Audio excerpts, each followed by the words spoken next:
Sean bienvenidos a un nuevo teórico de este curso. En el día de hoy vamos a profundizar sobre aquellos aspectos iniciales que comenzamos a ver en el teórico pasado sobre el sistema nervioso vegetativo.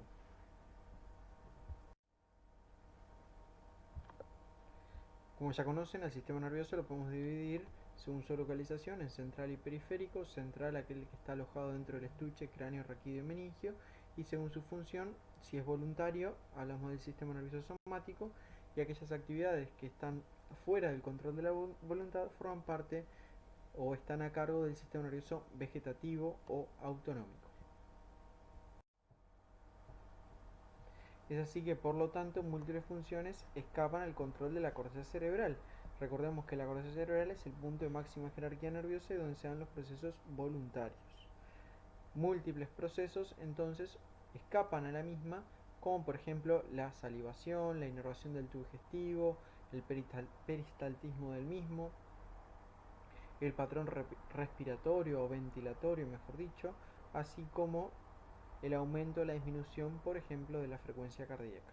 Todos estos procesos están mediados por el sistema nervioso vegetativo. Este sistema nervioso vegetativo se va a organizar en escalones o pilares, los cuales tenemos que hay estructuras del sistema nervioso vegetativo que están ubicadas dentro del estuche cráneo raquídeo y por lo tanto forman parte del sistema nervioso central. Es este lugar donde vamos a encontrar la primera neurona de la organización común, tanto del sistema nervioso parasimpático o simpático. Dentro del sistema nervioso periférico, o sea, aquellas estructuras por fuera de este estuche cráneo raquídeo, vamos a encontrar a la segunda neurona del sistema nervioso vegetativo, que es la que finalmente va a llevar su inervación a los distintos órganos efectores.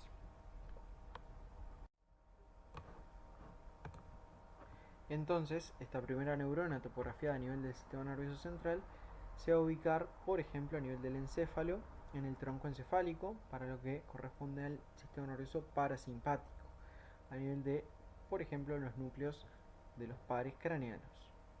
En cambio, el sistema nervioso simpático se encuentra representado a nivel de la médula espinal, a nivel del asta lateral de la misma. Y finalmente, los últimos segmentos medulares, sacrococcígeos, vamos a encontrar de nuevo neuronas parasimpáticas. Esta información parasimpática entonces puede viajar desde el sistema nervioso central hacia la periferia o viceversa.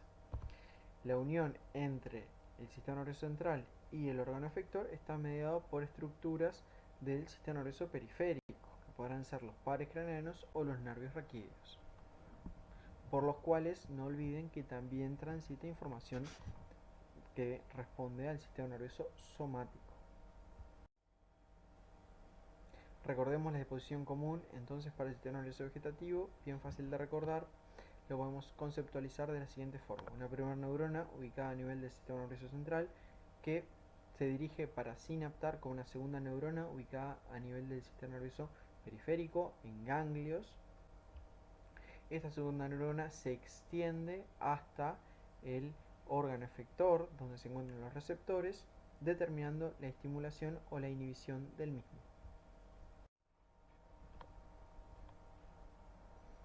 Para el caso del sistema nervioso simpático, la primera neurona se va a ubicar entonces en el asta lateral de la médula espinal de los segmentos cervicales, torácicos y lumbares. Desde aquí esta primera neurona se extiende para encontrar la segunda. Recuerden que la primera, en este caso, está muy próxima a la segunda. La segunda se encuentra a nivel de la cadena laterovertebral simpática.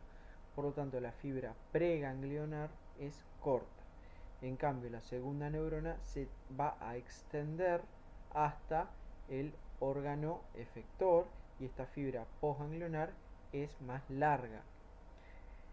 En el caso del sistema nervioso simpático, otra diferencia es que la sinapsis que ocurre o la comunicación que ocurre entre la segunda neurona y los receptores del órgano efector están mediados por adrenalina y noradrenalina.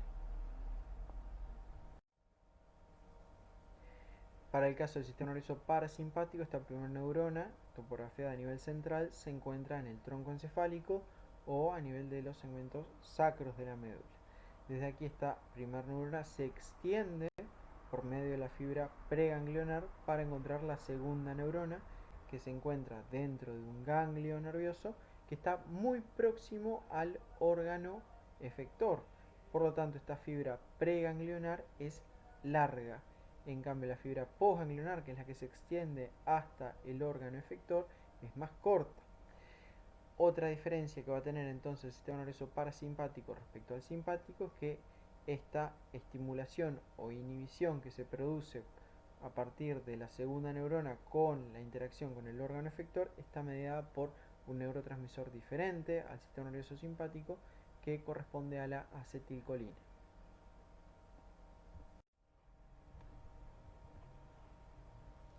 Tanto para el sistema nervioso simpático como el parasimpático, y más allá del neurotransmisor que se utilice, es muy importante en realidad la acción sobre determinados receptores. Hay órganos que expresan ciertos receptores y otros órganos que expresan un receptor distinto. Por lo tanto, un mismo neurotransmisor puede determinar la estimulación en un órgano y la inhibición en otro. Por lo tanto, existen receptores específicos para determinado neurotransmisor a nivel del efector. Por ejemplo, algunos de los receptores que vamos a encontrar para el caso del sistema nervioso simpático se llaman alfa y beta. A su vez, dentro de los receptores alfa hay varios subtipos. Lo mismo ocurre dentro de los receptores beta. Más allá de esto, el concepto que se tienen que llevar de esta clase es que gracias a los receptores alfa ocurre la contracción muscular. En cambio, los receptores beta median la relajación muscular. Por lo tanto, el mismo neurotransmisor, en este caso la noradrenalina o la adrenalina, dependiendo del receptor que se encuentre enfrente en el órgano efector, va a ser el que determine la acción en ese órgano efector. En algunos órganos será una estimulación y en otros será una inhibición. Por otro lado, los receptores para el sistema nervioso parasimpático a nivel del efector están dados por los receptores muscarínicos, los cuales también hay varios subtipos, pero lo que tienen que recordar de la clase de hoy es que estos receptores muscarínicos en general, vamos a ver alguna excepción, lo que hacen es mediar la contracción muscular. Apliquemos lo que acabamos de ver. El sistema nervioso simpático media la contracción de un músculo intrínseco del ojo que se llama el dilatador de la pupila, el cual tiene receptores alfa. Entonces la estimulación simpática de este músculo liso del ojo determina que el diámetro de la pupila aumente. Esto se hace de forma involuntaria obviamente y frente a condiciones, por ejemplo, de poca iluminación, permitiendo que ingrese más luz hacia la retina. En el caso del sistema nervioso parasimpático, su aumento en el tono determina la contracción del músculo constrictor de la pupila. Esto hace que el diámetro de la pupila disminuya su calibre. Y esto sea, por ejemplo, en las situaciones donde hay mucha iluminación, un exceso de la iluminación. En el caso del sistema nervioso simpático, la inervación al globo ocular llega gracias a una vía que se llama iridodilatadora. Y en el caso del sistema nervioso parasimpático, la inervación está dada por el tercer par craneano.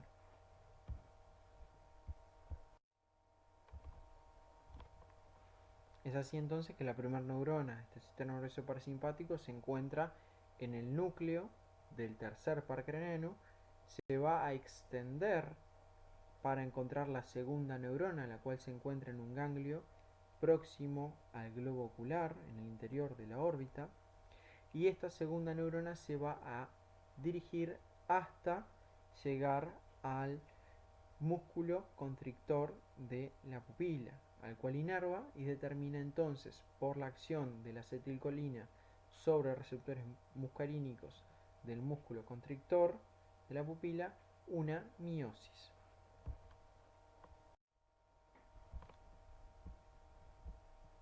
Para el caso del sistema nervioso simpático y la inervación del globo ocular, tenemos que la primera neurona se va a encontrar en la médula espinal, va a contactar la segunda neurona que se encuentra a nivel de la cadena laterovertebral simpática, a nivel de los ganglios cervicales, Esta segunda neurona, por medio de la fibra postganglionar, se va a dirigir siguiendo a las arterias hasta el globo ocular, determinando la inervación de la musculatura intrínseca del ojo, y va a favorecer que el diámetro de la pupila aumente, generando una midriasis.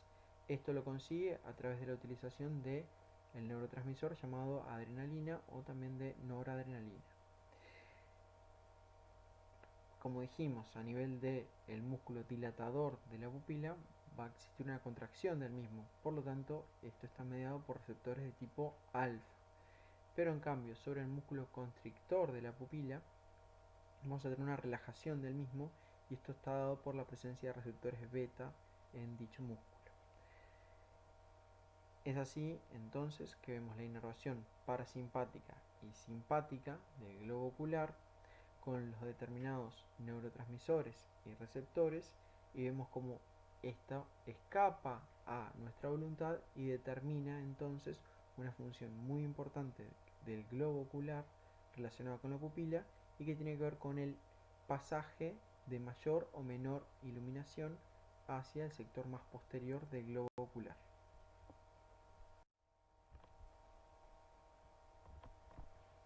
Veamos otro ejemplo. El músculo liso, que se encuentra a nivel de la vía aérea, principalmente a nivel de la vía aérea colapsable, que es el sector más distal, los bronquiolos respiratorios que carecen de cartílago. En este punto el músculo liso, ¿sí?, es muy importante porque una constricción del mismo determina una disminución del calibre del bronquio, por lo tanto una mayor resistencia al pasaje del aire. Por lo tanto, esto puede determinar que las condiciones de la ventilación y la renovación del gas alveolar empeoren. Entonces, el sistema nervioso simpático lo que hace es causar una broncodilatación por la presencia de receptores a nivel de este músculo liso del tipo beta. En cambio, el sistema nervioso parasimpático, por sus receptores muscarínicos y el neurotransmisor acetilcolina, determina una broncoconstricción, o sea, el músculo liso se contrae, disminuye el calibre del bronquio.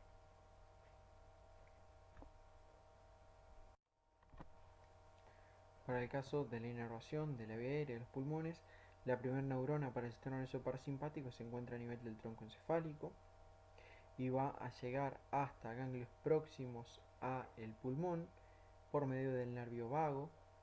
Esta segunda neurona se va a extender hacia la vía aérea y por medio del receptor acetilcolina determina sobre receptores muscarínicos la broncoconstricción. En el caso del sistema nervioso simpático, vamos a tener que la primera neurona se va a encontrar a nivel de la médula, la segunda neurona se encuentra a nivel de la cadena laterovertebral simpática.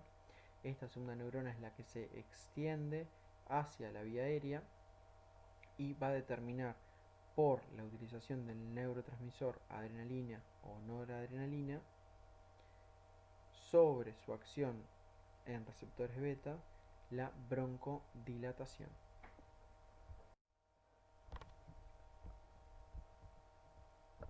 Veamos otro ejemplo.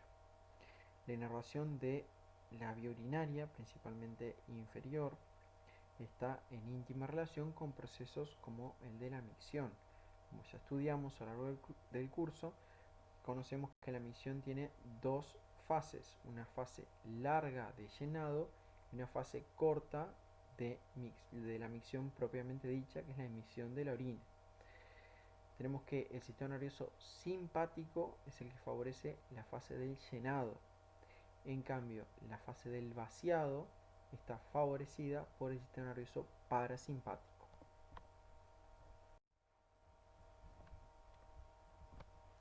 Entonces aquí nos vamos a encontrar de nuevo con la organización típica del sistema nervioso parasimpático, con una primera neurona que se encuentra a nivel de la médula espinal, de sus segmentos más inferiores, una segunda neurona que se va a encontrar a nivel del plexo hipogástrico, y la inervación por medio del sistema nervioso parasimpático del músculo liso de la vejiga. El parasimpático lo que va a hacer es favorecer la contracción de el músculo detrusor, lo cual aumenta la presión dentro de la vejiga y favorece entonces la fase de la micción propiamente dicha. Por otro lado tenemos la inervación de la vejiga por parte del sistema nervioso simpático. Como dijimos, el sistema nervioso simpático lo que va a favorecer es la fase de llenado.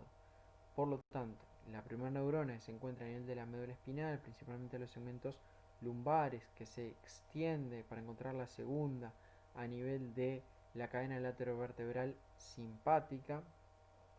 Estas neuronas de la cadena laterovertebral simpática se extienden para encontrar y seguir el plexo hipogástrico para finalmente llegar al órgano, a la vejiga. El sistema nervioso simpático, a través de receptores que se van a encontrar a nivel del detrusor de tipo beta, van a favorecer la relajación del mismo. Por lo tanto, a este nivel se favorece la fase de llenado. Y por otro lado, en relación al esfínter interno de la uretra, la contracción está favorecida por medio de receptores alfa.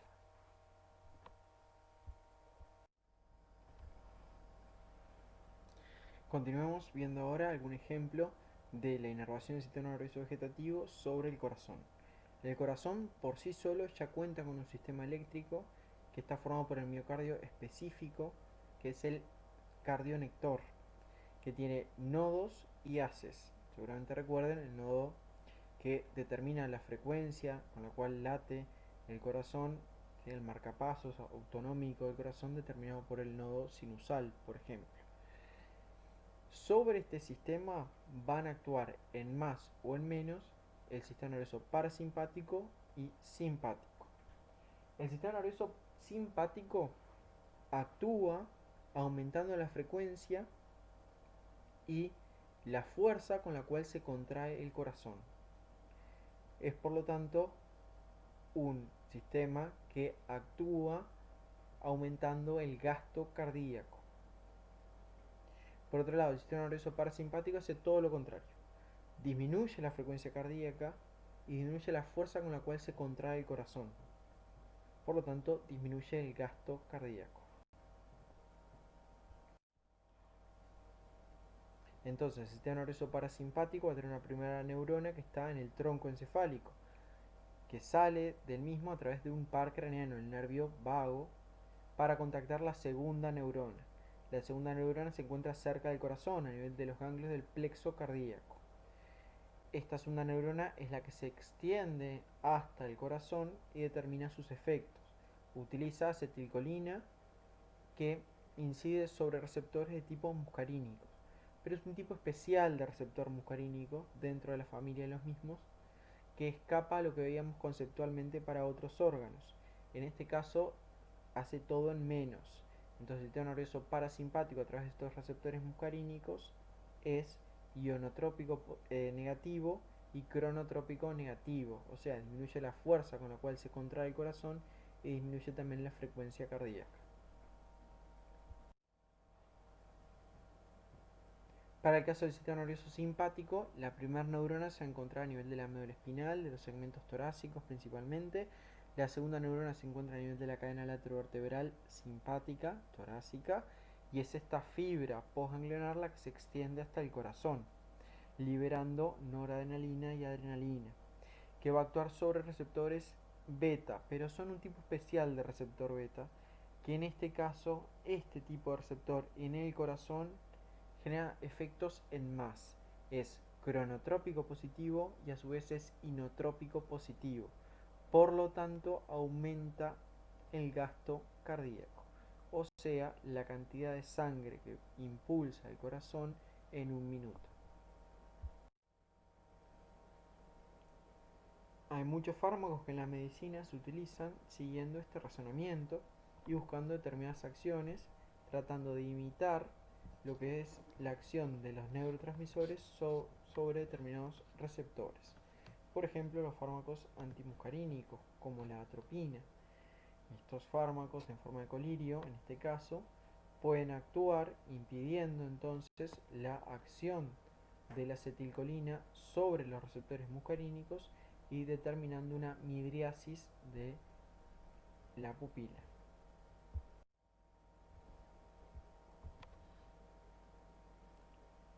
Algunos más conocidos, por ejemplo, encontramos aquellos fármacos que en forma de aerosoles se utilizan para el tratamiento de enfermedades como por ejemplo el asma o el EPOC, en donde uno trata de lograr una broncodilatación. Estos fármacos son beta-agonistas, o sea que imitan lo que hace la noradrenalina y la adrenalina sobre estos receptores de tipo beta, buscando una broncodilatación. Algunos ejemplos, por ejemplo, son el salbutamol.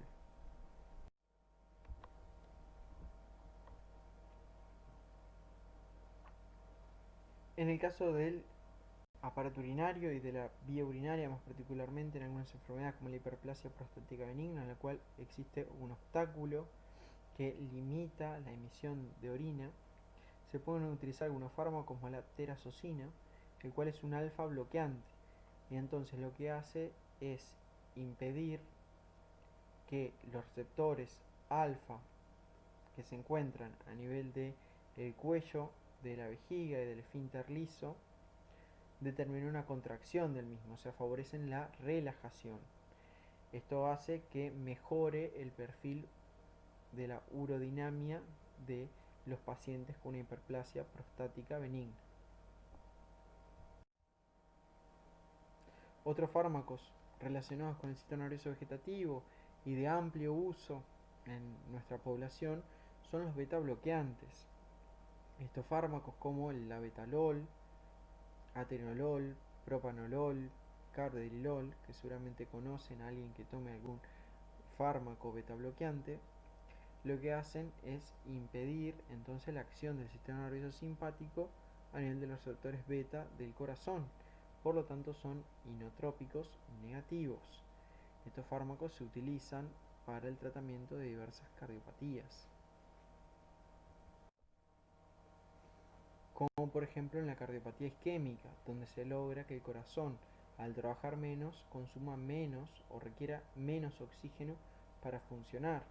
Por lo tanto, en estos pacientes el uso de beta bloqueantes logra un beneficio en ellos.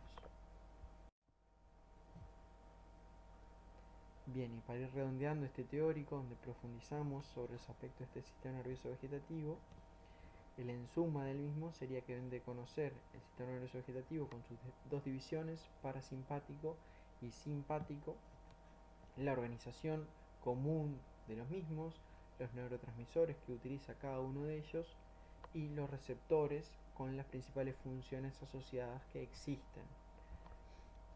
Pero lo que no deben de olvidar, y la forma más sencilla de recordar la acción del sistema nervioso parasimpático, es la siguiente: es la de favorecer aquellas actividades que están mediadas en el reposo.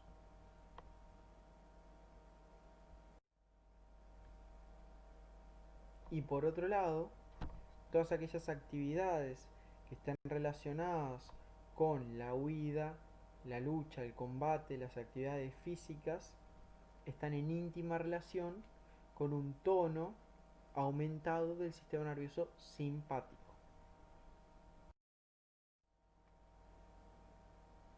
Y con esto damos por terminado este nuevo teórico del sistema nervioso vegetativo.